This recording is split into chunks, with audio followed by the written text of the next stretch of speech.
MS ওয়ার্ডে কীভাবে sticker তৈরি করতে হয় চলুন দেখা যাক। প্রথমে মেলিং অপশানে ক্লিক করতে হবে, করার পর স্টার্ট মেল মার্জ এতে ক্লিক করতে হবে, করার পর লেভেলে ক্লিক করতে হবে,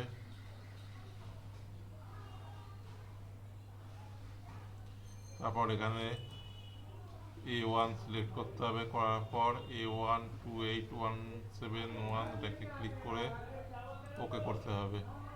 করার পর এখানে মাউসটাকে নিয়ে ক্লিক করতে হবে, করার পর ডিজাইন ট্যাপে যেতে হবে, গিয়ে বর্ডারে ক্লিক করতে হবে, গিয়ে অল বর্ডারে ক্লিক করতে হবে।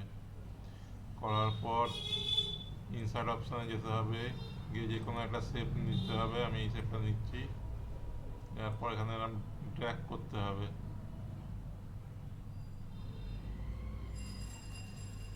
করার পর এটাকে অ্যাডজাস্ট করে নিতে হবে। করার পর রাইট ক্লিক করতে হবে, করার পর অ্যাড টেক্সট এই অপশানে ক্লিক করতে হবে। করার পর এটাকে ব্ল্যাক কালার করে নিতে হবে, নিয়ে এখানে লিখছি প্রথমে নেম,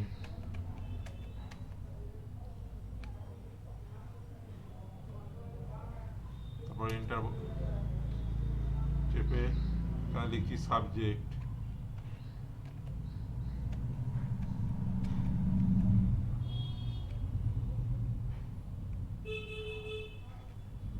তারপর আবার এন্টার বাটন চেপে এখানে লিখছি ক্লাস,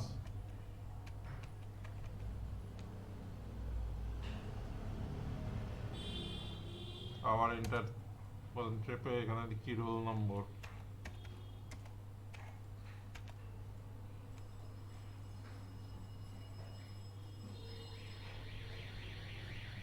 তারপর এগুলোকে সবকটাকে সিলেক্ট করে নিতে হবে, নেওয়ার পর হোম ট্যাবে গিয়ে এটাকে এদিকে করে নিতে হবে। নেওয়ার পর আবার ইনসার্টে গিয়ে পিকচারে ক্লিক করতে হবে,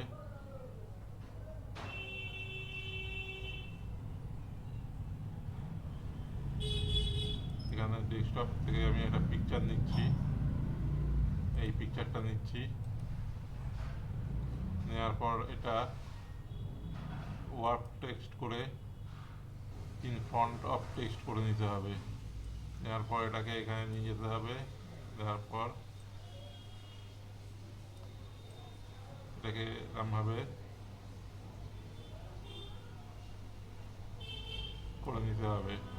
নেওয়ার পর বাইরে ক্লিক করতে হবে, করার পর ফের মিলিং অপশানে যেতে হবে, আপডেট ক্লিক করতে হবে, করার পর এরকম হয়ে গেল। এইভাবে স্টিকার তৈরি করতে হয়। ভিডিওটা যদি ভালো লাগে তাহলে অবশ্যই শেয়ার করবেন এবং লাইক করতে ভুলবেন না।